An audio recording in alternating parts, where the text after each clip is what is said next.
인류가 시작된 이래로 교육은 인간의 생활에서 빠질 수 없는 중요한 부분이었습니다. 동의하십니까? 네, 동의하지 못하시는구나. 살아가기 위해서 필수적인 것이 교육이기 때문입니다. 교육 시스템이 존재하지 않았던 고대 시대에도조차도 사냥하는 법 어떻게 알게 되었을까요? 누군가 처음에는 누군가 습득을 했겠죠. 사냥하는 방법을 누군가 알게 됐겠죠. 터득을 했겠죠. 근데 그것을 그 다음 사람은 어떻게 배웠을까요? 배운다고 그러죠. 누군가 가르쳐 줬을 거고 누군가는 또 배웠겠죠. 농사 짓는 법 어떻게 알게 됐을까요? 대부분은 자기도 모르게 가르쳐 주질 않았는데 옆에서 하는 걸 보다 보니까 농사는 언제쯤면 벼를 심고 어떻게 하고 이렇게 한다고 알게 된 거죠. 그걸 교육 받은 거예요. 집안 살림하는 법, 사람 사이에 지켜야 할 도리와 규범 등을 지키면서 살아가는 것, 이 모든 것들은 다 교육을 통해서 가르쳐지고 배워지는 것입니다. 다만 의도적이지 않았던 간에, 형식을 갖추었던 간에 갖추어지 않았던 간에 이것은 다 교육이라는 행위입니다. 이것은 또 교육은 말로 전달된 것도 있겠죠. 이렇게 말로 가르쳐준 것도 있겠지만 가르쳐주지 않았는데 자기도 모르게 다른 사람의 행동을 보면서 아니면 다른 사람이 의도적으로 행동을 통해서 가르쳐준 경우도 있습니다. 누군가는 가르치고 누군가는 배우고 배우는 이 교육이라는 행위가 인류의 역사를 지금까지 이어오게 만들어 주었습니다. 교육을 통해 인간 사회와 문화가 발전해 왔고 교육을 통해 선조들의 유산이 지금까지 이어져 오고 있는 것입니다. 한 나라의 흥망성쇠가 교육에 달려있다고 해도 과언이 아니죠. 그래서 교육은 몇 년지 대계라고요? 100년지 대계라고 했습니다. 100년 앞을 내다보고 세워야 하는 큰 계획이 바로 교육입니다. 웬만한 도시 계획도 100년까지 잘 못 가요. 물론 옛날에는 200년, 300년 이렇게 몇십 년씩 계획을 세운 것도 있었죠. 워낙에 과학이 발달하지 못했고 기술이 발달하지 못했으니까. 근데 교육은 과학과 기술이 들어가는 게 아닌데도 불구하고 100년을 내다보고 계획을 해야 된다고 그랬어요. 왜냐? 사람을 키우는 일은 하루아침에 되는 일이 아니기 때문이죠. 교육은 하나님의 백성들에게는 더욱더 특별한 의미를 가집니다. 하나님의 백성들이 다음 세대에게 하나님에 대해서 가르치지 않으면, 하나님을 사랑하고 섬기도록 가르치지 않으면, 하나님의 백성으로서 살아가는 법을 가르치지 않으면 어떻게 됩니까? 하나님과 상관없는 삶을 살게 되기 때문입니다. 하나님의 백성으로서 하나님의 인도하심과 보호하심, 복을 받으면서 살아야 되는데 하나님에 대해서 모르면 그럴 수가 없죠. 하나님의 법을 지키면서 살지 않으면 그럴 수가 없게 됩니다. 복이 아니라 저주를 받고 살게 되겠죠. 그래서 아브라함은 이삭에게, 이삭은 야곱에게, 또한 야곱은 자신의 12 아들들에게 하나님을 가르쳤고 하나님을 섬기며 살도록 가르쳤습니다. 물론 이것도 공식적인 교육을 통해서 가르쳐준 것은 아닙니다. 그렇다고 불러다 놓고 막 이렇게 가르친 것은 아니에요. 유언할 때 이렇게 좀 해준 것은 있지만, 그 당시에는 120년씩 이렇게 살았잖아요. 그런 가운데서 사실 공교육은 존재하지도 않았고, 일반 가정에서의 교육도 사실 아버지가 자녀에게 주저리 해주지 않았을 거예요. 시스템을 갖추어서 해주지 않고, 형식을 갖추어서 하지 않고, 그냥 살다가 훈계 한번 한다고 했다가 얘기해주고, 자신이 경험한 하나님을 얘기해주고 그랬을 겁니다. 그것이 교육이라는 행위임을 인식하지도 못한 채 자연스럽게 교육이 된 것입니다. 이렇게 중요한 교육, 우리 크리스천들에게 있어서 아주 중요한 기독교 교육이 구약시대에는 어떻게 이루어졌을까에 대해서 강의하라고 하시는 것이 바로 홍 목사님의 말씀이었습니다. 그래서 오늘 강의에서는 제가 두 가지를 얘기하려고 합니다. 구약시대,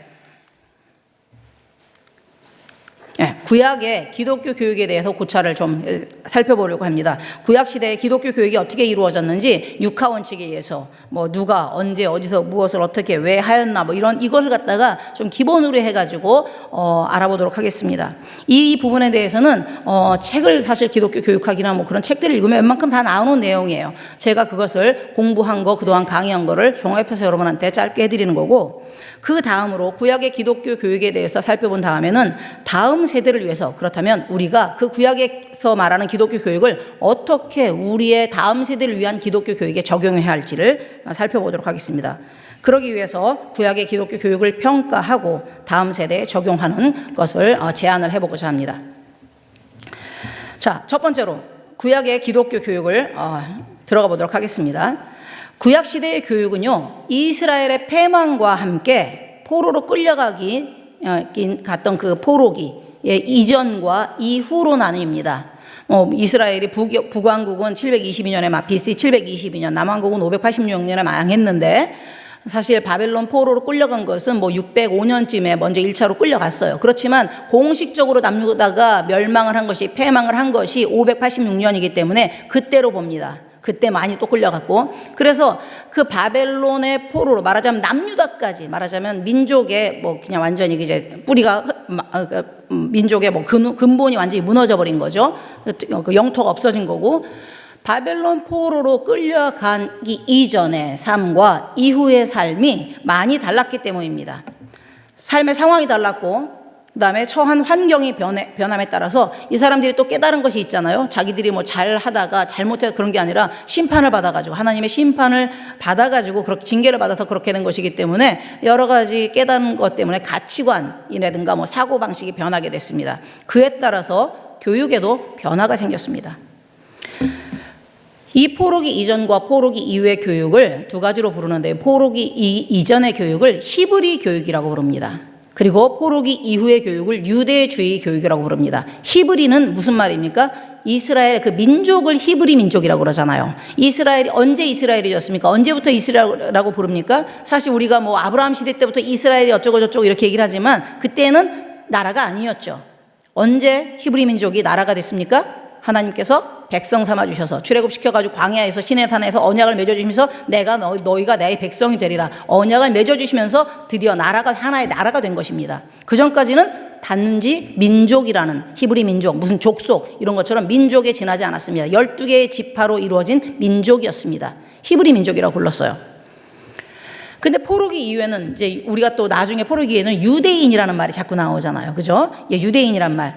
말하자면, 북왕국 사람들이 아닌 남유다 사람들이 사실은 유대인이라고 불릴 수도 있었는데, 아수르에 의해서 북왕국에 멸망하고 나서 사람들이 이제 아수르 제국 내로 이제 포로로 끌려갔죠. 먼저 끌려갔습니다. 그리고서 남왕국이 유지를 하고 있다가 결국에 바벨론에 의해서 남왕국마저 패망을 하면서 바벨론의 영토로 끌려갑니다. 근데 이 두 영토가 다른 것이 아니라 아수르를 바벨론이 먹은 거죠. 바벨론 힘이 강대해져서. 그러니까 결국 바벨론 전역에 아수르가 다 하고 있을 당시에 거기에 수도가 있었겠죠. 또 바벨론의 수도가 있었겠죠. 결국 바벨론 제국, 거의 근동 지역, 중동 지역을 거의 다 차지하고 있었는데 그 지역에 이스라엘 백성들이, 북왕국 이스라엘, 남왕국 이스라엘 백성들이 뿔뿔이 다 흩어져 있었던 것입니다. 다만 어느 지역으로 좀 많이 갔던 것 뿐이겠죠. 많이 간 지역이 있고 좀 덜 간 지역이 있었겠죠. 그때부터 유대인이라는 말이 나오기 시작한 것입니다. 왜냐면 그때는 이스라엘 사람 목이 아니라 유대에서 남유다 백성들이었기 때문에 유대인이란 말이 나왔고, 그 사람들이 다시 70년의 포로기가 끝나고 나서 본토 예루살렘으로 돌아가고 나서 자신들과 거기에 살고 있던, 포로로 끌려가지 않고 살고 있던 사람들과 많은 부분에서 차이가 있음을 보고서 자기들의 정체성을 확실히 하기 위해서 유대인이라고 자기들을 계속해서 칭하게 되었던 것입니다. 그래서 이 포로기 이전의 교육을 히브리 교육이라고 부르고, 그 다음에 포로기 이후의 교육을 유대주의 교육이라고 부릅니다.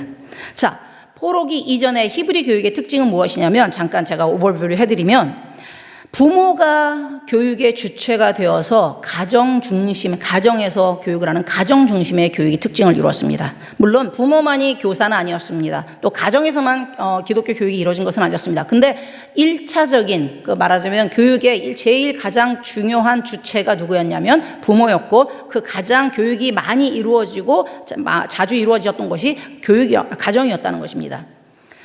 두 번째로는 삶의 문제들을 다루고 삶에서 여호와 하나님을 섬기도록 훈련하는 아주 실용적인 교육이 중심을 이뤘고요. 엄격한 훈련을 통해서 삶의 모든 부분에서 하나님의 거룩한 백성을 길러내고자 하는 전인격적인 인성교육이 특징을 이뤘습니다. 반면 포로기 이후의 유대주의 교육은요, 회당 중심의 교육이었어요. 포로로 끌려가고 나서는 성전은 이미 무너졌고 끌려가지 않았더라도 예배를 드릴 수가 제사를 드릴 수가 없는 상태였죠. 포로기로 끌려갔는데 거기에서 하나님께 제사를 드릴 수가 없으니까 이 사람들이 유대인들끼리 지역에 좀 모여 있으면 거기에서 한 8명, 10명 정도 남자 성인이 8명, 말하자면 8가구에서 10가구 정도만 되면 자기들끼리 모여가지고 타지 생활, 거기다 포로 생활이니까요. 얼마나 외롭겠어요. 서로 하나님께 말씀을 나누고 찬송을 하고 교제를 했던 것입니다. 그 회당을 중심으로 신앙교육, 기독교 교육이 이루어졌던 것입니다. 그리고 또한 율법 중심의 교육이 이루어졌습니다. 그 내용이 철저하게 하나님의 율법을 준수할 수 있도록 철저하게 율법을 가르치고 율법을 해석하여서 가르치고 이렇게 하면 율법을 어기는 것이다. 이렇게 해야지 율법을 지키는 것이다 라고 율법 중심의 교육을 했다는 것입니다. 또한 포로 시대를 반복하지 않기 위해서 율법을 철저히 준수하기 위한 종교 교육을 하였고, 종교를 교육한 것, 유대주의 종교를 교육하였고, 선민으로서의 정체성, 특별히 이제 포로지에 끌려가 있으니까 자기의 나라, 선택받은 하나님의 백성으로서의 그 정체성을 잃지 않기 위해서 우리는 하나님의 백성이야, 하나님이 회복하실 거야, 이런 소망을 가지고 선민으로서의 정체성 고수를 위한 민족 사상 교육을 했습니다. 종교 교육과 사상 교육에 중점을 뒀다는 거죠. 자, 이런 그냥 기본적인 생각을 가지고 포로기 이전 히브리 교육으로 자세히 좀 넘어가 보겠습니다. 히브리 교육의 목표는 하나님이 던져주셨습니다. 하나님께서 교육을 이렇게 해라라고 딱 그냥 못을 박아 주셨어요. 어떻게 주셨냐면 쉐마라는 그러한 구절이 있습니다. 신명기 6장 제가 4절부터 5절까지라고 그랬는데 한번 읽어보실까요? 다 같이 시작. 이스라엘아 들으라. 우리 하나님 여호와는 오직 유일한 여호와시니 너는 마음을 다하고 뜻을 다하고 힘을 다하여 내 하나님 여호와를 사랑하라. 이것을 쉐마라고 합니다. 보통 쉐마는 여기서 쉐마라는 말은 hear라고 hear O 이스라엘 이렇게 시작을 하는데 그 구절의 첫 글자인 hear가 히브리어로 쉐마예요. 그래서 그 글자를 따서 그런 겁니다. 여러분 몇 주 전에 구약 성경 개론하면서 배우셨죠? 구약 성경의 책의 이름들은 히브리식 이름은 무엇을 따가지고 했다고요? 성경의 첫 글자. 그래서 창세기는 태초에 뭐 말씀이 계시냐 하면서 그게 하나님이 선지를 창조하시나 그 태초에라는 베레시트라는 그 단어가 돼서 창세기의 제목이 정해졌다고 그랬죠. 마찬가지입니다. 이스라엘 백성들은 히브리 사람들은 그런 식으로 많이 했던 거예요. 그래서 들으라 이스라엘 이 말에서 들으라 이스라엘 그 쉐마라는 말 때문에 신명기 6장의 그 4절부터 9절까지의 구절을 쉐마라고 부릅니다. 특별히 이름을 붙인 거예요. 그 구절에다가. 근데 여기는 꼭 신명기 6장에서 6장 4절부터 9절만 있는 것은 아니에요. 여기에서는 지금 신명기 6장 4절부터 5절까지로 제가 적어놨는데 원래 쉐마에 들어가는 성구는 신명기 6장 4절부터 9절까지입니다. 그리고 신명기 6장 4절부터 9절까지 뿐만이 아니라 또 전도서 다른 신명기 11장에 있는 말씀도 그렇고 민수기 15장에 있는 말씀도 그렇고 쉐마의 성구로 이렇게 해당되는 몇 개의 성구가 있습니다. 이 성구들은 쉐마라고 부르면서 아침 저녁 기도 때 이스라엘 백성들 유대인들은 아침 그 다음에 오후 그 다음에 저녁에 이렇게 3번 때를 정해서 기도를 하잖아요. 근데 이 아침과 저녁 기도 때 성구를 암송을 하고 기도문을 외우고 찬송을 부르고 이런 식으로 예배를 하면서 기도를 하는데 그때 외우는 그 성구가 아침 저녁으로 외우는 성구 중에 꼭 쉐마가 들어가 있었습니다. 근데 여기서 저희가 이제 6장부터 4절, 5절까지 쓴 거는 유대인들은 사실 신명기 6장 4절부터 9절까지를 쉐마로 하는데 개신교에서는 우선 이제 더 압축되어 있는 말하자면 그 목표 그것을 갖다가 신명기 6장 4절부터 5절까지를 이제 주로 쉐마라고 부릅니다. 이 뜻은 전도서에도 그대로 나타나 있습니다. 전도서 12장 13절 한번 읽어보겠습니다. 다 같이 시작.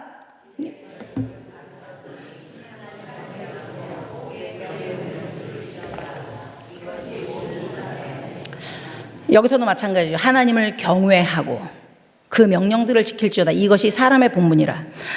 쉐마에서 하시는 말씀, 너는 마음을 다하고 뜻을 다하고 힘을 다하여 내 하나님 여호와를 사랑하라. 사랑한다, 경외한다. 어떻게 보면 같은 맥락이죠. 그런데 누군가를 사랑한다는 그 표현을 어떻게 합니까? 누군가를 사랑하면 우리가 어떻게 사랑을 표현하게 됩니까? 누군가를 경외하고 존중하면 어떻게 표현합니까?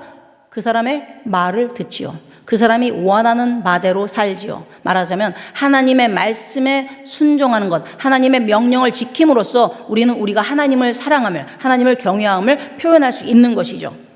그리고 그것이 바로 사람의 본분이라고, 모든 사람의 본분이라고 전도서의 지혜자가 말씀해주고 있습니다. 즉 하나님을 사랑하는 사람을 만드는 것이 하나님께서 정해주신 교육의 목표였다는 것입니다. 하나님을 사랑하는지 아닌지는 여호와께서 주신 율법 준수로 나타났고, 그래서 하나님을 사랑하고 구체적으로 율법을 지키는 사람으로 양육하는 것이 히브리 교육의 목표였습니다. 하나님을 사랑하는 사람으로 키우는 것, 어떻게? 하나님의 율법에 순종하여서 지키는 사람으로 키우는 것, 그것이 바로 목표였던 것입니다.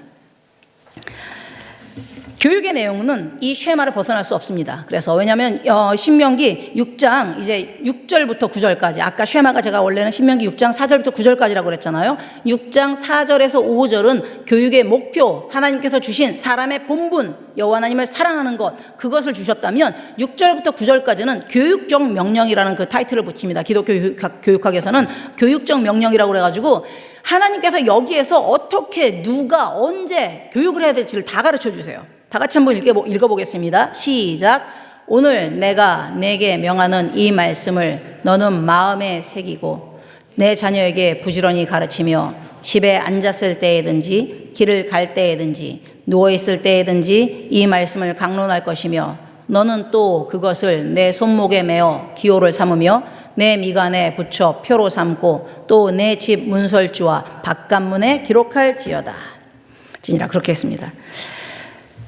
하나님께서 뭐라고 하십니까? 자녀에게, 내 자녀에게 너는 너는 마음에 새기, 이 말씀을, 내가 명하는 이 말씀을 마음에 새기고, 뭡니까? 그 말씀이 뭡니까? 여호와 하나님을, 유일하신 하나님 여호와 하나님을 온 마음과 뜻과 힘을 다하여 사랑하라. 이 말씀을 마음에 새기고 그것을 너의 자녀에게 부지런히 가르치라고 그랬어요. 그러면 누구에게 주신 명령입니까? 부모에게 주신 명령입니다. 어떻게 가르치라? 부지런히 가르치라는 겁니다. 부지런히. 그런데 언제 어떻게 가르치느냐? 집에 앉았을 때, 언제? 집에 앉았을 때든지 길을 갈 때든지 누워있을 때든지, 이건 뭡니까? 아무 때나 기회가 되건 안 되건 간에 기회를 봐가지고 찾아가지고라도 가르치라는 겁니다. 하여튼 무조건 가르치라는 거예요. 이 말씀을 어떻게 가르치나? 강론할 것이며, 강론한다는 건 뭡니까? 읽어주고 해석해주라는 거죠. 설명해주라는 겁니다. 또 너는 그것을 내 손목에 메어 기호를 삼으며, 손목에 메어서 기호를 삼고, 그 다음에 내 미간에 붙여서 표로 삼고, 집 문설주는 뭡니까? 집 문도 앞에 현관이 있으면 그걸 프레임을 얘기하죠. 그 문설주와 바깥문에 기록할지라고 했습니다. 그렇게 붙여놓고 하라는 겁니다. 이것이 하나님께서 말하고 하신 교육의 내용이에요. 즉 하나님을 사랑하라, 온 마음과 뜻과 힘을 다해서 하나님을 사랑하라는 그 말씀, 그것이 교육의 내용이 된 것입니다. 쉐마 자체가 그 교육의 내용이, 히브리 민족의 교육의 내용이었던 것입니다. 이것은 하나님이 출애굽 후에 이스라엘 백성들, 히브리 백성들을 출애굽시킨 다음에만 주신 명령은 아니에요. 이미 하나님께서는 그들의 조상 아브라함을 선택하셨을 때, 부르셨을 때부터 하나님께서 이 명령을 주신 것입니다. 보면 창세기 18장 19절 다 함께 읽겠습니다. 내가 그로 그 자식과 권석에게 명하여 여호와의 도를 지켜 의와 공도를 행하게 하려고 그를 택하였나니 이는 나 여호와가 아브라함에게 대하여 말한 일을 이루려 함이라. 하나님께서 아브라함을 택하신 이유도 아브라함을 통해서 그 후손들에게 여호와의 도를 지켜 의와 공도를 행하게 하려고, 가르치게 하려고, 그래서 그런 사람이, 그러므로 그렇게 행하는 사람이 되게 하려고 아브라함을 먼저 선택해서 부르셨다는 것입니다. 이 쉐마에 더불어서 또 하나의 중요한, 이스라엘의 그 히브리 교육에 있어서 또 하나의 중요한 내용이 있는데, 쉐마 말고 또 하나는 출애굽의 구원 사건입니다. 히브리 교육의 핵심이 되는 것입니다. 왜냐하면 민족, 진짜 이름도 없고 빛도 없던, 그냥 노예에 지나지 않았던 엄청난 한 200만 가까이 되는 그 민족을 갖다가 그 당시에 최강대국인 애굽의 손에서 구원내셔서 당신의 백성, 민족이 아니 그냥 단순한 민족이 아닌 나라를 삼아주신 그런 공동체, 하나님의 백성 되게, 하나님의 백성으로 삼아주신 그러한 사건이 바로 출애굽의 구원 사건이었기 때문입니다. 출애굽기 10장 1절에서 2절 한번 읽어보겠습니다. 시작. 여호와께서 모세에게 이르시되 바로에게로 들어가라. 내가 그의 마음과 그의 신하들의 마음을 완강하게 함은 나의 표징을 그들 중에 보이기 위함이며, 내가 애굽에서 행한 일들 곧 내가 그들 가운데서 행한 표징을 내 아들과 내 자손의 귀에 전하기 위함이라. 너희는 내가 여호와인 줄을 알리라. 하나님께서 이스라엘 백성들을, 히브리 백성들을 애굽에서 구해내실 때 10가지의 재앙을 이집트에 퍼부어 주셨죠. 그 재앙을 왜 보여주신 이유가 무엇이냐? 이집트와 그 당시 가장 강대국이었던 이집트에 하나님의 능력, 하나님의 힘을 보여주신 것뿐만이 아니라 히브리 민족 너희 자손들의 귀에 이것을 전하기 위함이라. 하나님이 어떤 무신을 전하는 거예요. 어떤 것이냐? 하나님이 출애굽 사건을 통해서 당신의 능력을 이집트 사람들에게뿐만 아니라 히브리 사람들에게도 보여주신 거예요. 그렇죠? 당연히 봤죠. 자기들은 이렇게 양 피를 갖다가, 어린 양 피를 갖다 문설주에 바르고 그 안에서 먹고 있을 동안에 다른 이스라엘의 집들은 하나님의 사자가 들어가서 다 장자를 이제 생명을 취해버렸으니까. 그 다음날 곡소리가 온 나라에 퍼졌으니까 다 알았단 말이에요. 하나님의 능력을 봤죠. 그런데 그 하나님이 누구이냐? 내가 여호와인 줄 알리라. 그 여호와가 누구냐? 바로 세상을 창조하신 분이라는 것입니다. 그 여호와가 그들의 조상 아브라함을 택하셔서 믿음의 조상으로 삼아주신, 그들의 조상으로 삼아주신 분이라는 것입니다. 그 여호와가 10가지 재앙을 보내셔서 그들을 애굽으로부터 구해내신 분이고, 그 여호와가 바로 아무런 이름도 빛도 없던 그 민족을 하나님의 백성 삼아주신 하나님, 그리고 그들의 왕이 되시기 원하신 분이었다는 것입니다. 신이 되기 원하셨던 분이라는 것입니다. 그렇기 때문에 이 출애굽 사건에 대한 교육은 이 히브리인들에게는 쉐마 교육과 함께 하나님이 누구인지에 대한 교육이 되는 것이에요. 여호와 하나님을 온 마음과 뜻과 힘을 다해 사랑하라고 그랬는데, 문제는 그 여호와 하나님이 누구냐? 출애굽 사건을 통해서, 교육을 통해서 그 하나님이 누구인지에 대해서 가르치는 것입니다.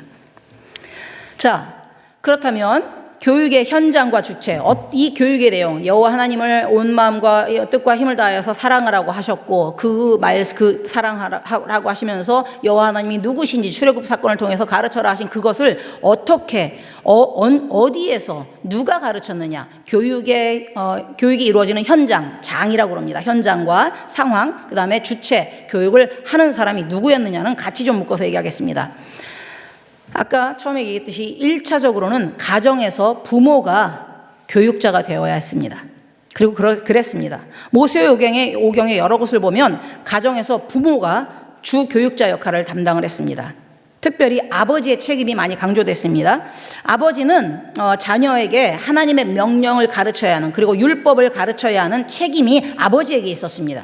그리고 자녀의 직업 교육도 물론 아버지가 담당을 했습니다. 그러니까 어머니가 그렇다고 해서 아무것도 안 한 것은 아닙니다. 어머니는 자녀가 어렸을 때 그 신앙교육은 어머니가 담당을 했고, 그 다음에 자녀들, 남자아이건 여자아이건 자녀들의 기초적인 도덕 교육과 교육을 어머니가 담당했고, 또 딸의 교육은 어머니가 주로 담당했습니다. 왜냐하면 주로 이제 가사 일을 가르쳐야 됐기 때문에. 자, 그렇다면 이 말씀에 의하면 지금 여기 앉으신 분들 중에서 아버지들은 많은 부담감을 느끼고, 어머니들은 나는 괜찮구나, 나는 열심히 집안일이나 가르쳐야지, 이렇게 생각하시면 큰 오산입니다. 당시 시대적 상황, 이 1500년대쯤에 받은 말씀이에요. 주신 말씀이 하나님께서 모세가 기록한 거란 말이에요. 그러면 지금으로부터 BC 1500년이면 지금으로부터 3500년 전 고대 사회입니다. 그 당시에는 그 사회적 상황, 또 역사적 상황 때문에 남성과 여성의 역할이 분명히 나눠져 있었죠. 산업이 발달하지 못하고 과학이 발달하지 못했기 때문에 남성과 여성이 신체적인 조건에 의해서만 하는 일이 나눠져 있었죠. 남자들은 밖에 나가서 일을 해야지만 됐고, 상대적으로 신체적으로 연약한 여자들은 집안일, 좀 힘이 덜 드는 일을 갖다가 또 섬세한 일을 여자들이 하게 되었습니다. 물론 요즘에는 그렇지가 않죠. 완전히 상황이 바뀌었습니다. 지금은 남자나 여자나 가사 일과 그 다음에 또 밖에서 일도 웬만한 일들은 신체적인 조건에 구애를 받지 않고 할 수 있게 되었습니다. 그렇다면 지금 그러면서 또 상황이 바뀌어 왔죠. 그러면서도 근현대까지도 여성들의 가정과 사회에서의 역할이 제한되어 있었기 때문에 그때까지는 아버지에게만 이것이 강조되었다고 볼 수 있습니다. 교육에 대한 의무가.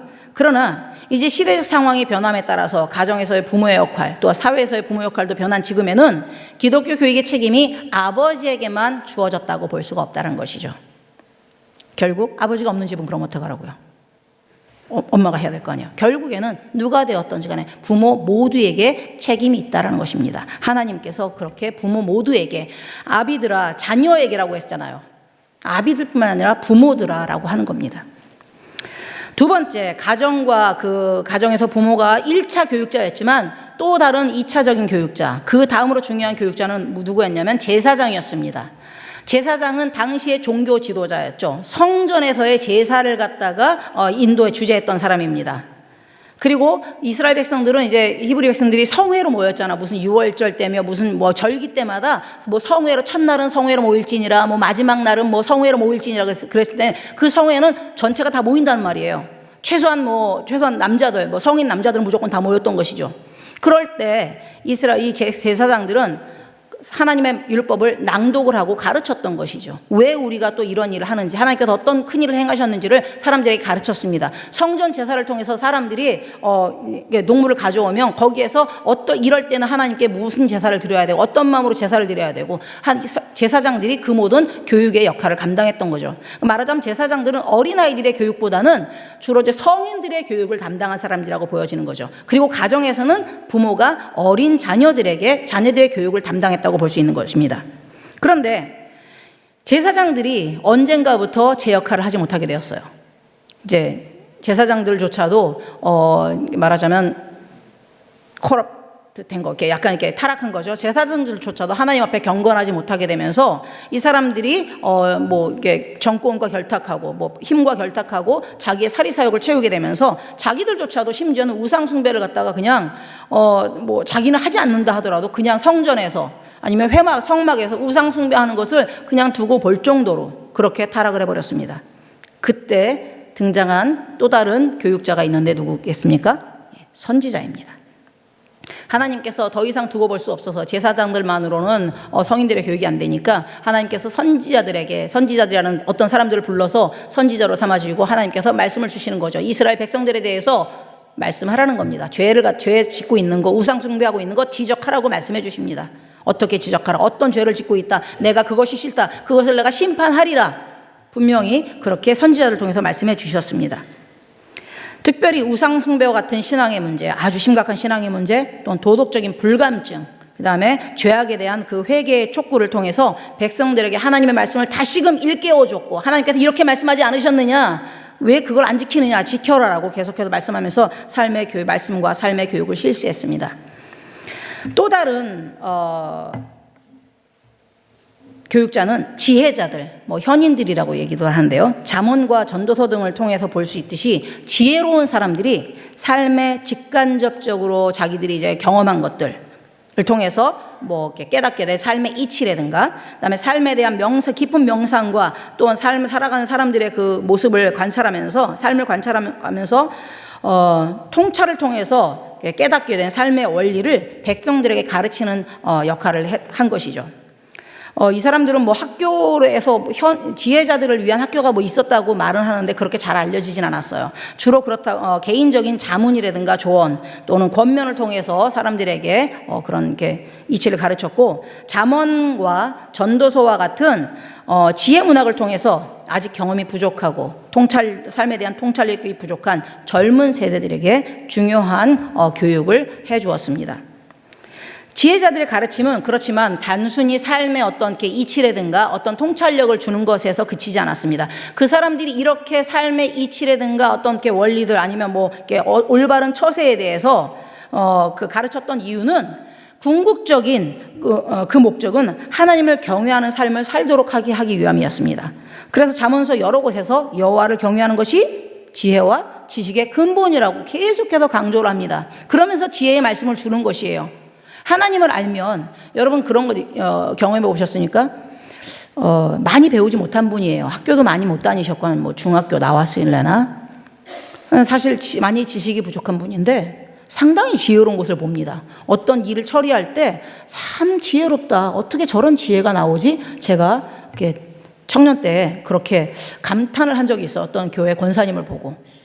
무엇인가 했더니 그분이 그냥 단순히 똑똑한 게 아니라 성경 말씀 워낙에 많이 묵상하면서 제가 발견한 것은 그분이 하나님의 말씀을 계속해서 묵상을 하고 기도하고 하는 가운데서 저는 성경에서 원리를 깨닫다고 믿었어요. 그래서 제가 교회에서 이렇게 열심히 하나님 말씀 신앙생활 하시면서 그런 이렇게 어르신들을 무시할 수가 없더라고요. 젊은 제 20대에 제가 보기에는 어떻게 저런 지혜가, 어떻게 저런 통찰력이 나오지라고 감탄할 수밖에 없는 것이었어요.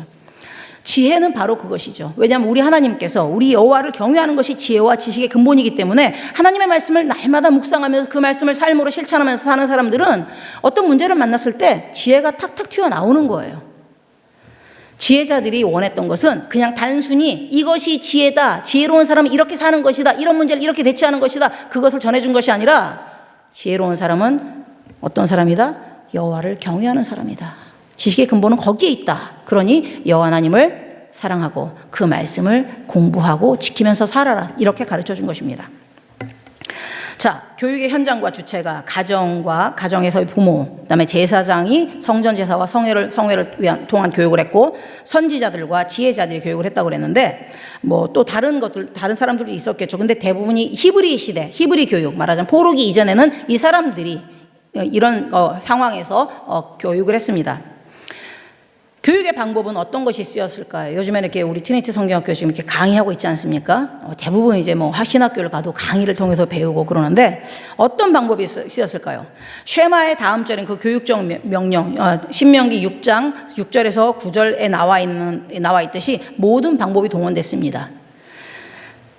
낭독이라는 것이 주로 많이 쓰였는데, 공개적으로 백성들을 모아놓고 성회 같은 때 있잖아요. 이스라엘 전체가 모이는 때 성회 다 모아놓고 제사장들이 뭘 읽습니까? 율법을 읽는 거예요. 하나님의 말씀을 읽는 것입니다. 사람들 앞에서 낭독을 하는 거예요.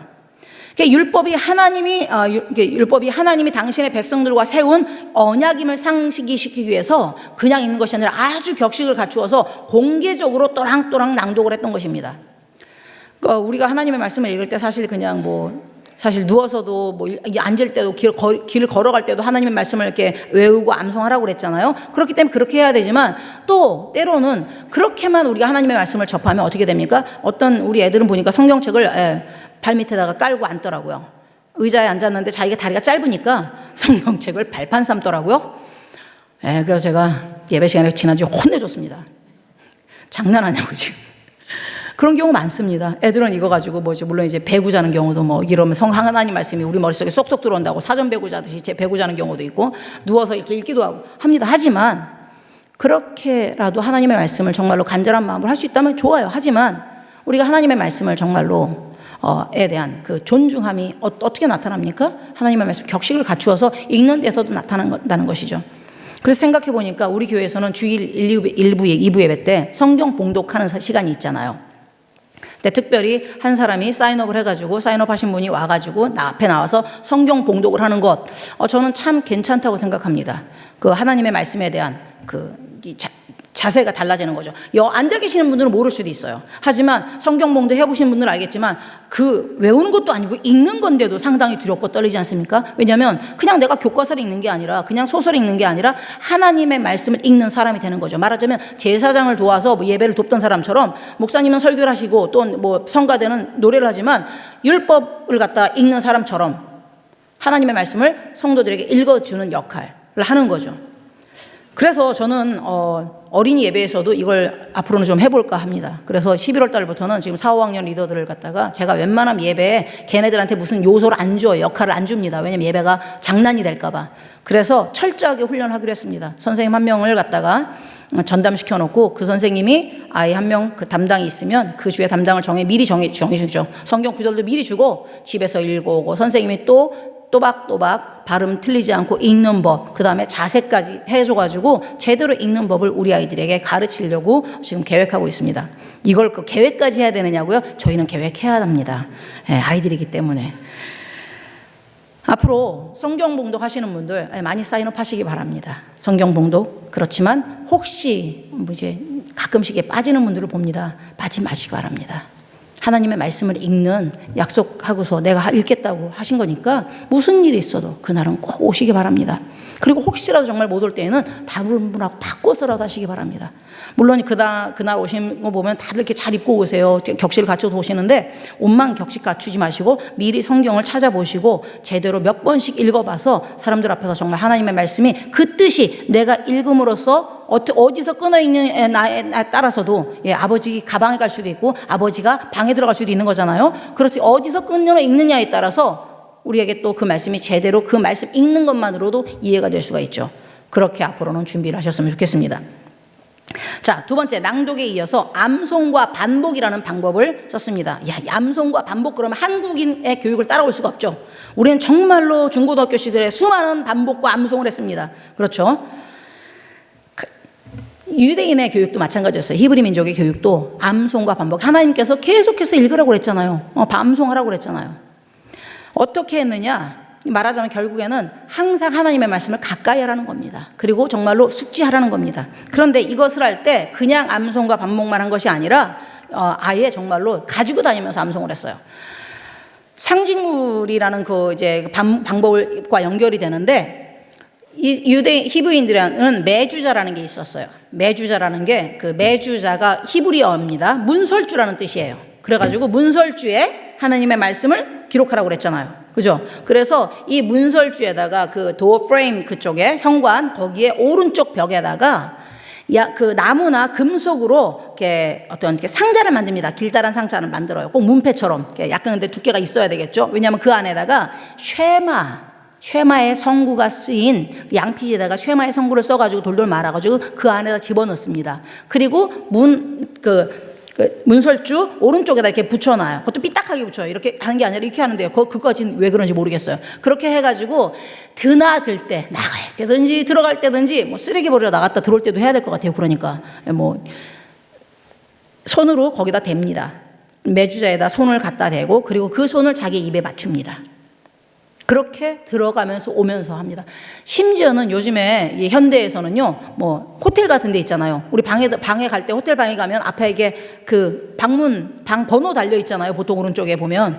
여기는 아니에요. 방 번호가 있겠지만 매주자가 있습니다. 호텔 방 앞에도 제가 사진을 다 찾아봤더니 매주자가 있어요. 거기다가 유대인들을 위해서 그렇게 하는 거예요. 자기들은 그렇게 하나님의 말씀을 그렇게까지도, 호텔이라는 건 주로 여행을 가거나 뭐 비즈니스십을 가는 경우잖아요. 근데 거기 가서까지도 호텔에 들어가면서 내 비즈니스 보러 왔는데도 그 상황에서까지도 하나님의 말씀, 쉐마, 나의 온 힘과 뜻과 힘을 다하여서 여호와 하나님을 사랑하리라, 그 말씀을 내가 기억한다는 그런 표시를 하는 겁니다. 또 하나는 그러니까 상당히 문자적으로 이렇게 받아들인 거죠. 또 하나는 테필린이라는 건데요, 경문이라는 뜻입니다. 뭐냐면 두 개가 있어요. 이 경문은 주요 성구, 쉐마가 아닌 이제 다른 성구들 있죠. 주요 성구, 뭐 시편의 어떤 게 한 구절도 괜찮고요, 시편 한 통째로도 괜찮고, 그걸 갖다 적어요. 적은 양피지에다 적은 그 뭐 종이나 양피지를 갖다가 그 조그만 통이 보이죠? 조그만 통에다 집어넣고서 닫습니다. 그리고 그걸 머리에다 이렇게 둘러요. 무슨 뭐 이렇게 상투 두르듯이 아니면 쪽 두르듯이 거기다 이렇게 두르는 거예요. 모자도 아니고. 그러고 다닌다는 거죠. 하나는 그렇게 하고요. 또 하나는 여기다 감아요.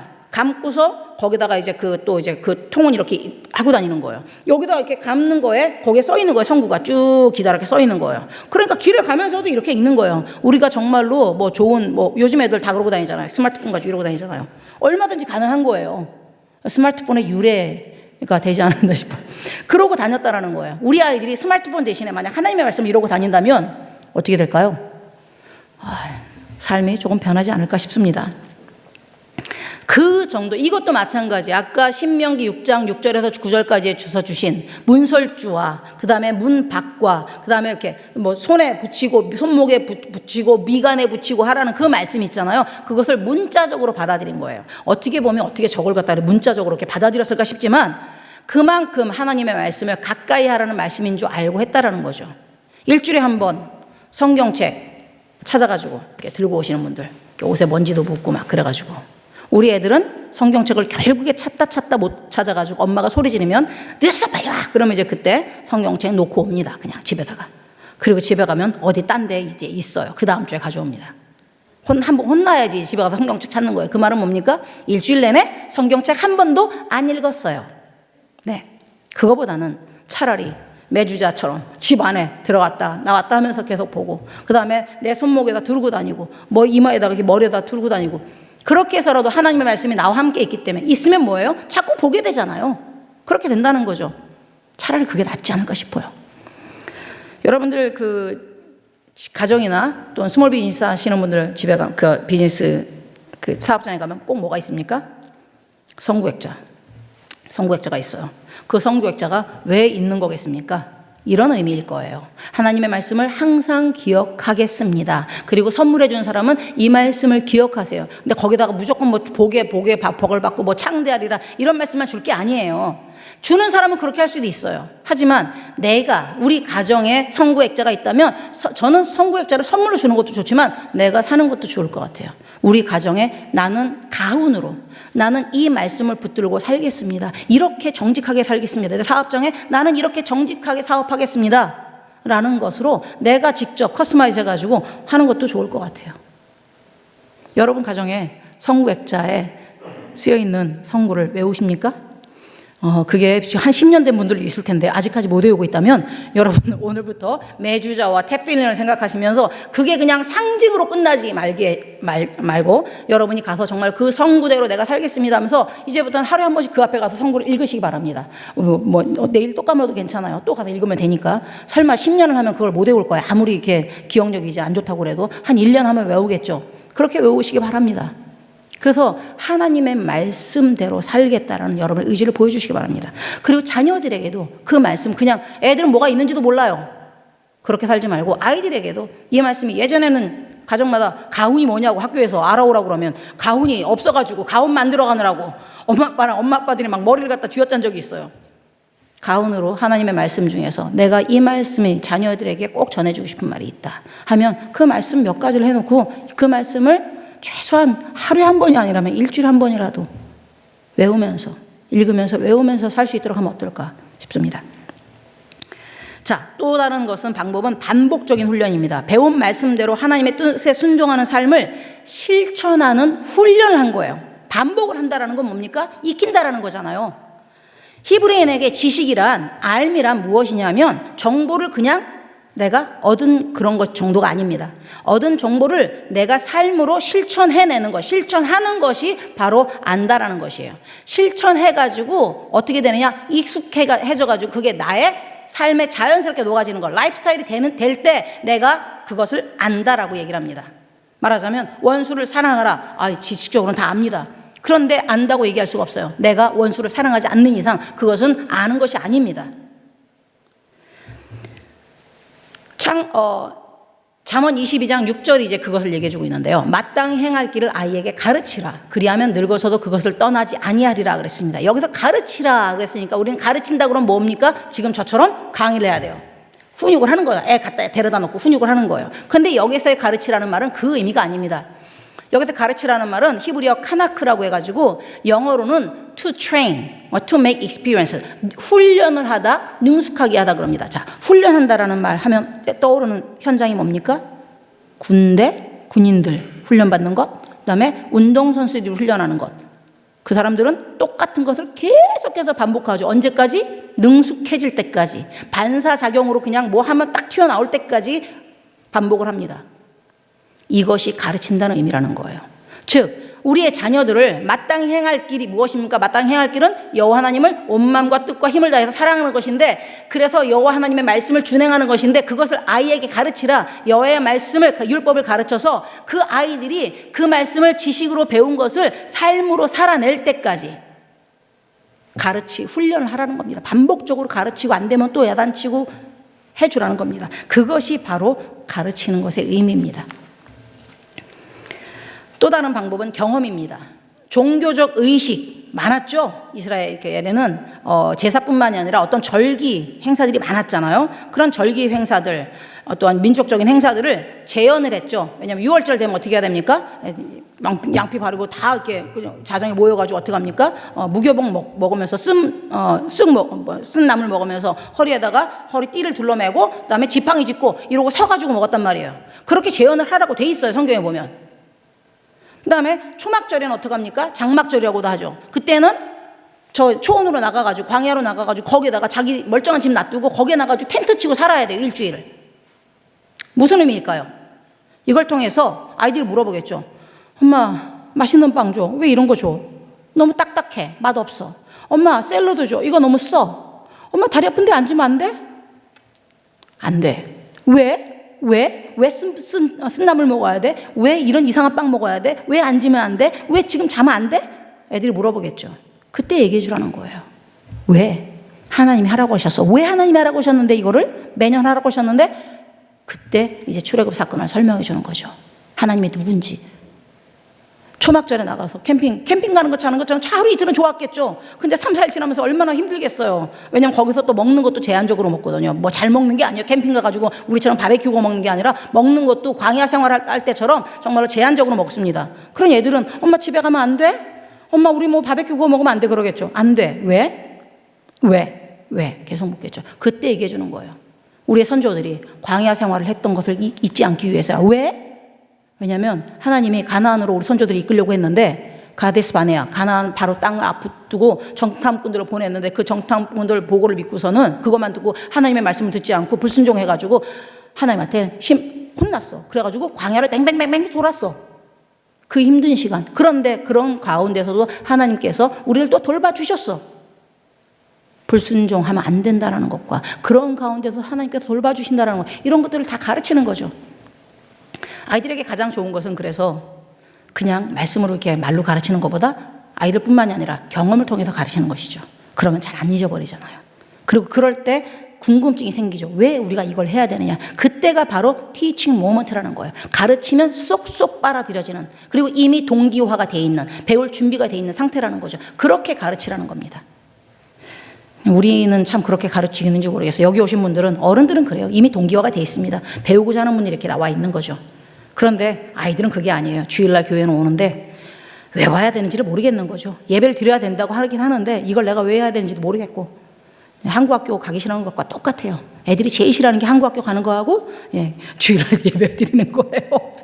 이유를 모르겠으니까.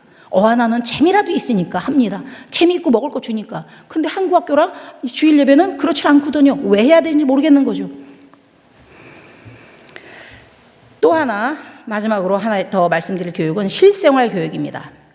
가사 참여나 또한 직업 교육을 실시를 했는데, 이것을 어떤 내용이었냐면 사냥하는 법, 양 기르는 법들, 그 다음에 곡식박기. 그러니까 왜냐면 먹고 살아야 되니까. 당시에는 이렇게 물물 교환은 이루어지긴 했지만 웬만한 것들은 다 자급자족해야 됐잖아요. 그러니까 가정생활, 우리는 지금 웬만한 걸 다 사 먹지만 다 자기가 할 줄 알아야 돼요. 집 고치는 것도 우리 지금 누구 부르면 되지만 우리 자기네들 고쳐서 살아야 되고.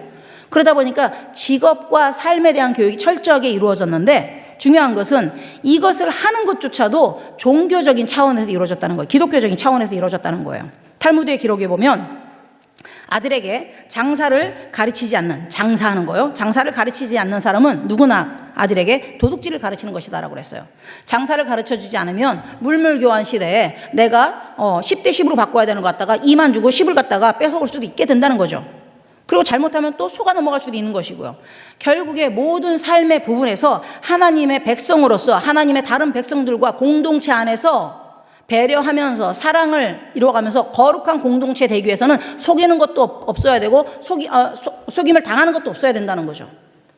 그래서 이런 기독교의 정신이 이 말씀과 성경의 말씀과 하나님의 율법과 그 다음에 생활이 분리되지 않은, 하나님의 말씀이 삶 자체에 녹아진 그런 방법을 실생활 교육을 하게 한 것입니다. 상당히 실용적인 교육이 된 것입니다. 여기까지가 히브리 교육입니다. 이제 포로기 교육은, 포로기 이후의 교육은 유대주의 교육이라고 부르는데, 여기는 좀 간단해요. 왜냐하면 포로기 이전에 히브리 교육이 없어진 게 아니에요. 포로기 이후에 변화된 부분이 있지만 그렇다고 가정에서의 기능, 어떤 이런 다른 교육의 내용, 방법들이 막 없어져 버린 것은 아니에요. 어떤 것들이 좀 약화가 되고 다른 것들이 좀 강조가 된 것이 있는데 그것들에 대해서 얘기를 할 겁니다.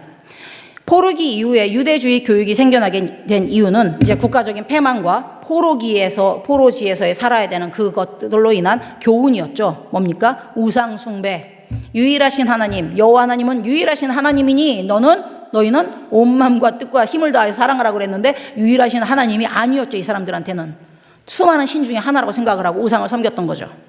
그 다음에 하나님의 율법을 준수하는 것이 하나님을 사랑하는 증거인데 이 사람들은 율법을 준수하지 않았죠. 죄악 가운데 빠져 살았습니다. 그리고서 선지자들을 통해서 제사장들까지 타락하는 그 상황에서, 불의해진 그 상황에서 선지자들을 통해서 말씀을 주셨음에도 불구하고 그 말씀을 귓등으로도 안 들었다가 결국 그것이 현실이 되고 나서야 깨닫기 시작합니다. 여호와 하나님만이 유일하신 하나님이며 우리는 그분만을 섬겨야 되고 사랑해야 되고 그분의 말씀을 절대로 어기면 안 된다. 이제는 아주 극단주의적인 율법을 갖다 지키는 그런 사람들이 돼버린 것입니다. 그래서 이 사람들이 이제 다시는 그 치욕적인 역사를 반복하지 않기 위해서 2세 교육에 전념을 하게 됩니다.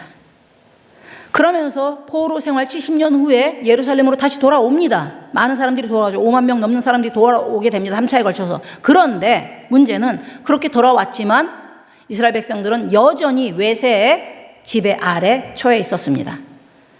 성전을 짓기까지 거의 20년이 걸려서 성전을 다시 완공을 했고, 그 다음에 이스라엘의 성곽도 몇십 년이 걸렸고, 그러면서도 계속해서 바벨론의 통치, 페르시아의 통치, 그 다음에 그 뒤에 이렇게 헬라 제국의 통치, 각 강대국들의 그 각축해서 완전히 고래 싸움에 새우등 터지듯이 정말로 자주권을 잃고 살았어요. 문제는 자주권만 잃은 것이 아니라 종교적인 자주권을 잃었다는 거예요. 자신들이 섬겨야 돼, 여호와 하나님을 섬겨야 되는데 그것을 제대로 그 섬기는 데 있어서 핍박을 받고 제한을 받게 된 것이죠.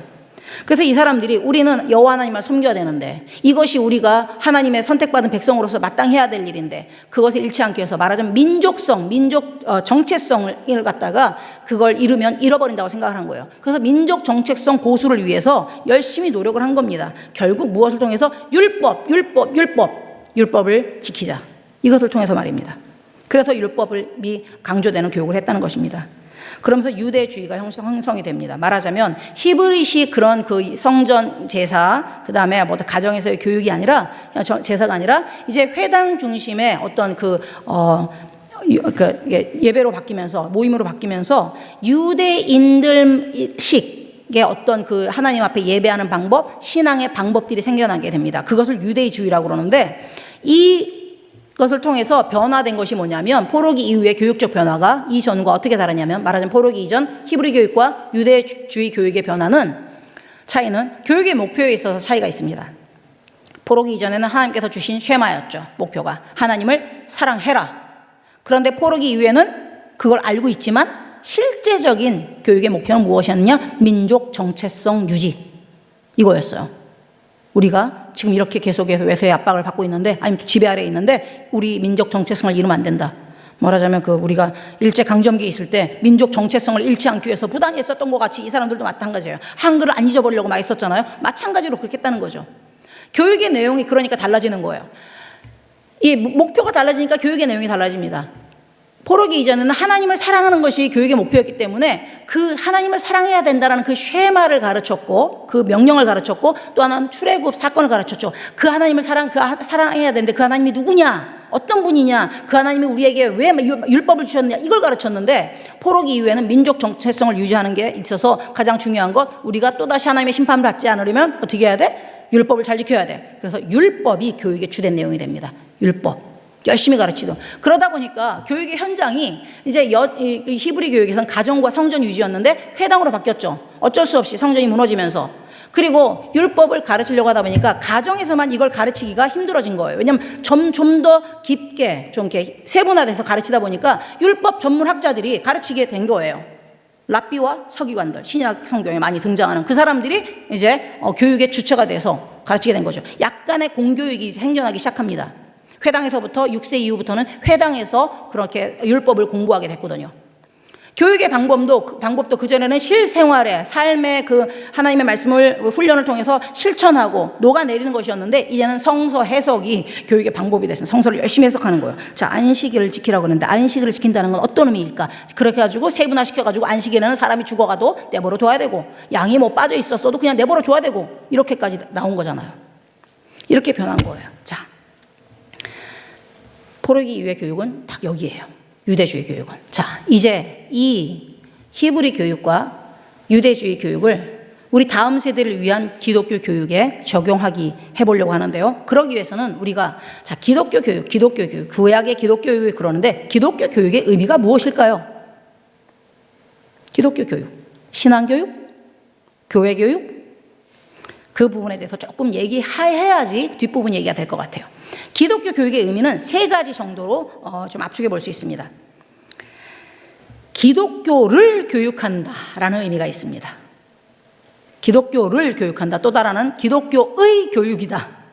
또 다른 하나는 기독교적 교육이다. 이게 뭔지 막 헷갈리죠. 기독교를 교육, 기독교의 교육, 기독교적 교육. 무슨 뭐 하는 것 같아요. 언어 유희하는 것 같은데, 기독교를 교육한다는 건 내용 중심입니다. 기독교라는 종교를 가르치는 교육이에요. 기독교 학교에서 말하자면 학교에서 수학 과목 가르치고 영어 가르치고 뭐 문학, 지리 가르치는 것처럼 기독교 학교나 어떤 단체에서 기독교라는 과목 아니면 성경, 기독교의 역사, 전통 이런 걸 가르치는 거예요. 기독교 정신을 가르치는 거예요. 과목 중에 하나처럼 가르치는 겁니다. 뭐냐면 과목이 아니라도 정보 전달이 목적이라는 거예요. 기독교의 정보, 기독교라는 정보를 전달하는 게 목적이라는 겁니다. 또 다른 것은 기독교의 교육은 주체가 중심이 된다는 거예요. 누가 가르치느냐가 중심이 된다는 거예요.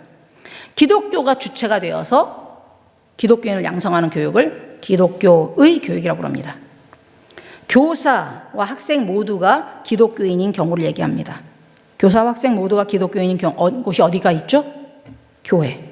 그죠? 그리고 또 뭐 크리스천 스쿨, 크리스천 유니버시티, 뭐 미국의 기독교 대학이다. 이렇게 했을 때 모든 대학이 기독교의 교육을 하고 있지는 않습니다. 어떤 학교는 크리스천 대학이라고 해서 기독교 대학이라고 해서 모든 교수가 신자는 아니에요. 어떤 학교는 꼭 신자여야만 그 교수로 임용이 되는 학교도 있어요. 그 규칙이 있습니다. 규정이 있어서. 그렇지만 어떤 학교는 신자가 아니어도 돼요. 몇 퍼센트 이상만 크리스찬이면 돼요. 그 다음에 어떤 경우는 뭐 학생들도 꼭 크리스찬이어야지만 받아주는 경우가 있지만 크리스찬이 아니어도 내가 이 학교의 크리스찬의 정신을 갖다가 따르겠다 하면 그냥 받아주는 경우도 있습니다. 그렇기 때문에 달라요. 이 기독교의 이 교육은 그래서 교회 교육과 많이 동의어로 쓰이고 있습니다. 이제 마지막 하나가 기독교적 교육입니다. 교육 방법과 현장 중심인데 가르치고 키우는 일인 이 교육, 그 행위인 교육을 기독교적으로 하는 것을 말합니다. 기독교적으로 한다? 말하자면 가르치는 일, 가르치는 방법을 기독교적으로 하기 위해서는 가르치는 사람은 반드시 뭐가 돼야 되겠습니까? 기독교인이 돼야 되겠죠. 그렇지만 배우는 사람은 꼭 기독교인이 아니어도 되죠. 신자가 아니어도 돼요. 어떤 경우 무엇을 가르치든지 기독교 정신을 바탕으로 가르치면 되는 거예요. 기독교적인 세계관을 가지고 정립된 사람이 그런 또 기독교적인 인간관을 가진 사람이 하는 교육이라면 기독교적인 교육이 될 수 있는 거예요. 초등학교에서 일반 초등학교에서 선생님이 기독교인이에요. 신실한 기독교인이에요. 그 선생님이 성경 과목을 가르칩니까? 기독교를 교육하나요? 아니요. 기독교의 교육을 하나요? 학생들이 기독교인이 아니에요. 그런데 기독교적인 교육을 할 수 있습니다. 어떻게? 자기가 성경적인 가치관, 성경적인 세계관에 정립해 있는 사람이 성경적인 인간관을 가지고서 학생들을 대하는 거예요. 수학을 가르칠 때에도, 과학을 가르칠 때에도, 영어를 가르칠 때에도, 심지어는 애들이 노는 시간에 애들을 갖다가 대할 때에도 자신의 말과 태도와 생각을 통해서 아이들에게 그렇게 접근을 하는 거예요. 그것이 기독교적 교육입니다. 사실 우리의 모든 곳에서의 교육은 우리 크리스찬들이 가는 곳이라면 어디나 기독교적 교육이 행해져야 됩니다. 기독교를 교육할 수는 없을지도 몰라요. 우리가 처한 환경이 기독교의 교육을 할 수 없을지도 몰라요. 그 사람이 기독교인이 아니어서 거부할 수도 있으니까. 하지만 기독교적인 교육은 우리만 신앙을 바로 가지고 있으면 할 수 있다는 것입니다. 자, 이것을 토대로 해서 우리가 구약의 기독교 교육을 한번 평가를 해보겠습니다. 구약의 기독교 교육을 평가를 하면요, 기독교를 교육했을까요? 네. 구약의 기독교 교육은 히브리 교육과 유대주의 교육 모두 다 하나님의 율법을 교재로 하는 성경 교육을 했죠. 그 다음에 기독교에 대한 교육, 하나님에 대해서 가르쳤죠. 출애굽의 사건 같은 걸 통해서. 기독교의 교육을 했습니다. 주체가 누구였어요? 부모, 제사장, 랍비들 다 기독교인이었어요. 그리고 누구를 가르쳤습니까? 기독교인이었죠. 다. 왜냐하면 하나님을 섬기는 사람들이었죠. 이 기독교인이라는 말이 아니라 여기서는 이제 신앙인, 하나님을 섬기는 사람들, 자녀들 가르친 거니까. 그렇기 때문에 다음 세대를 양육하는 이스라엘 하나님을 섬기는 성인들이 그 다음 세대 하나님을 섬기고자 하는 다음 세대를 가르쳤으니까 기독교의 교육이 이루어진 것입니다. 또 다른 하나는 기독교적 교육이 이루어졌느냐? 네. 최소한 히브리 교육에서는 삶의 모든 현장에서 모든 방법을 동원해서 가르치고 삶의 모든 부분에서 삶의 모범을 통해서 하나님의 말씀을 가르치려고 했기 때문에 기독교적인 교육이 이루어졌다고 볼 수 있습니다. 이런 면에서 이 세 가지의 기독교 교육의 의미적인 부분에서 본다면 구약의 기독교 교육은 다분히 상당히 기독교적인 교육이었습니다. 그런데 그것은 하나님께서 주신 쉐마 교육 온 마음과 뜻과 힘을 다해서 여호와 하나님을 사랑하라라는 것. 이 목표와 교육적인 명령, 때를 어떤지 못 어떤지 가르치고 아무 데서나 가르치고 모든 방법을 통해서 가르치고 삶의 그 실천을 통해서 가르쳐라.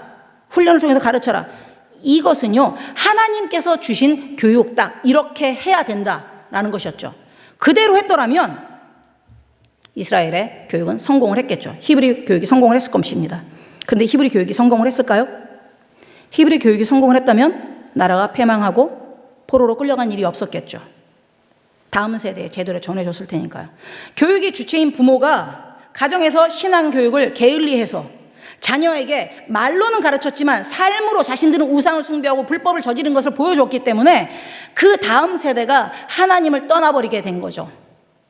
거룩한 삶을 사는데 실패하게 된 것입니다.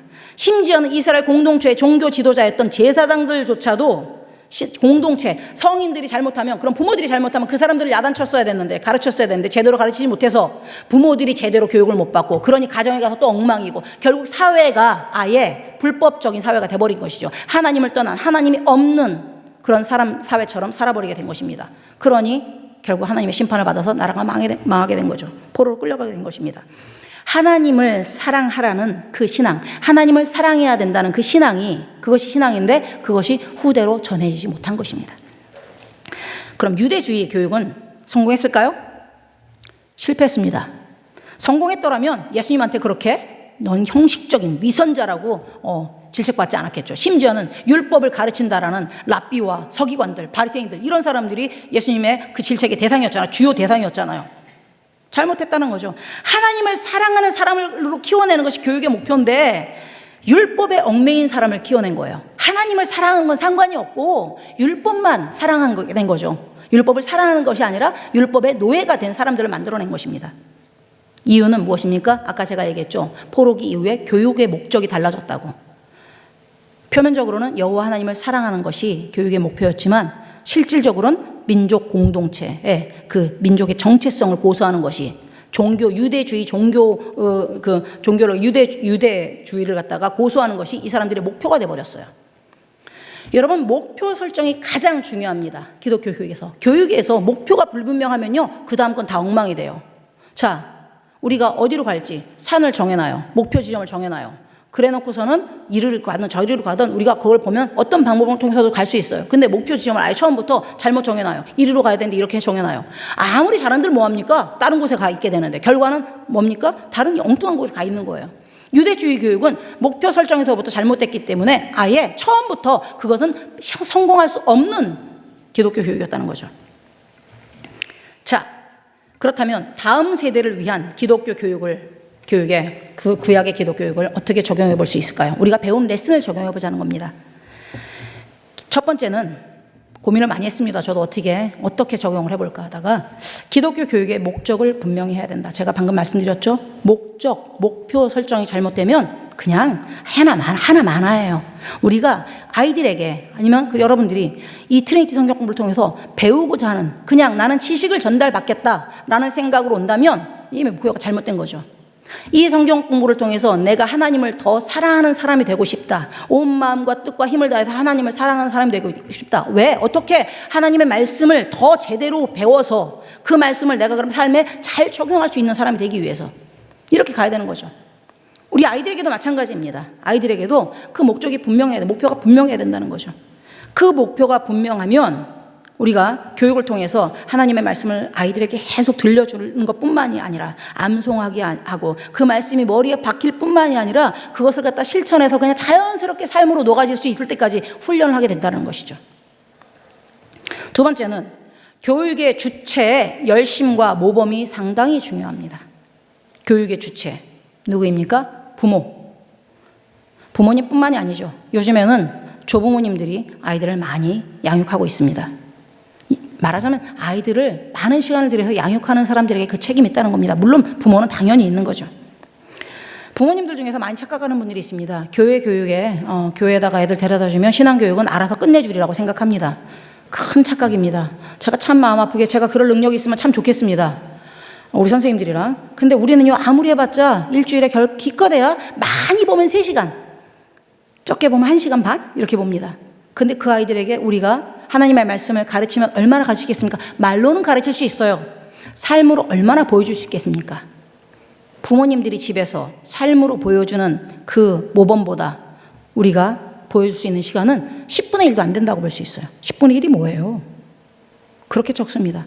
결국 부모가 내 자녀의 기독교 교육, 신앙 교육은 책임을 져야 된다는 말입니다. 더 열심히 바쁘고 사는 게 힘들어서 가장 중요한 게 무엇입니까? 여러분 삶에서? 자녀죠. 돈이 중요합니까? 부동산이 중요합니까? 자녀잖아요. 여러분 자신보다 중요한 것이 여러분의 자녀잖아요. 그럼 그 자녀를 위해서 그 정도 시간을 못 낸다는 말입니까? 그 정도의 본을 못 보인다는 말입니까? 여기서 이제 이미 연세가 드신 분들은 나는 실패했는데, 아니면 또 나는 제대로 못했는데, 괜찮습니다. 아직 기회가 남아 있습니다. 여러분의 손자녀가 있습니다. 하나님께서 참 요즘 세대에게 주신 축복 중에 하나예요. 옛날에는 부모가 자녀를 키웠지만 요즘에는 할아버지 할머니들이 자녀를 키워서 엄마 아빠의 그 미성숙함을 갖다가 아이들이 본받지 않고 할머니 할아버지를 본받는 경우가 많습니다. 엄마 아빠는 뭐 교회도 엉망으로 다니는데 할머니 할아버지가 하나님을 사랑하는 모습 보여주고 하나님의 말씀을 읽고 뭐 속회 애들까지 데려가가지고 막 그냥 찬송하고 기도하는 모습 보여주고 이런 모습을 보여주는 거죠. 한마디를 해도 친구랑 싸우면 안 되지. 예수님이 뭐라고 그랬지? 그렇지. 원수를 사랑하라고 그랬지. 형제랑 싸우면 안 된다고 그랬지. 싸우다가 그 형제는 그 형제가 아니지만 어쨌든 예수 하나님한테 예배드리러 갈 때 생각나면 어떻게 하라고? 그거 놓고서 먼저 화해하고 그랬잖아. 그러면서 자기가 또 화해하는 모습. 왜냐하면 나이가 들다 보면 예전에 원수처럼 살았던 사람들이랑도 화해를 하게 되고 그렇게 하는 모습이 있잖아요.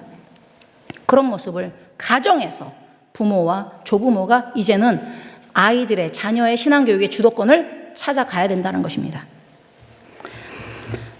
또 하나, 신앙 공동체가 책임을 분담해야 합니다. 신앙 공동체가 어디죠? 우리 국가까지는 얘기하지 말자고요. 너무 복잡하고 사회도 얘기하지 말자고요. 우리 좀 이렇게 좀 좁은 사람일지 모르겠지만 우리 교회만 얘기하자고. 우리 교회도 적은 교회가 아니에요. 결코 30명, 40명 모이는 교회에 비하면 우리 교회는 주일 출석만 어른들만 400명인데 결코 적은 교회가 아닙니다. 여기 하나가 하나의 사회예요. 완전히. 이 사회에서 우리 부모가 우리 신앙의 공동체 일원들인 성인들이 아이들에게 기독교 공동체, 신앙의 공동체의 모습을 보여줘야 된다는 거예요. 이 세상은 불법이 판치고 불의가 판치는 사회인데 이 안에서만이라도 공정한 거, 공의로 의가 판치게 만들자라는 거예요. 의가 가득한 사회, 사랑해주는 사회, 베풀어주는 사회, 감싸주는 사회, 그 공동체를 이 안에서 누가 보여줘야 됩니까? 부모끼리는 못 보여줘요. 부모 많은 거 힘들어요. 부부싸움만 안 하면 다행이지. 하지만 뭡니까? 여러분들 오셔가지고 서로 사랑하는 모습, 서로 배려하는 모습, 힘든 사람 도와주는 모습, 아픈 사람 위로하는 모습 보여주라는 겁니다. 우리 아이들이 보는 앞에서 뭐 일부러 거기 가가지고 보여줄 필요는 없습니다. 다 보게 돼 있습니다. 진심은 통합니다. 여러분들이 그런 공동체로서의 책임감을 가지시라는 겁니다. 여러분만 잘 되고 내 자녀만 잘 키우겠다?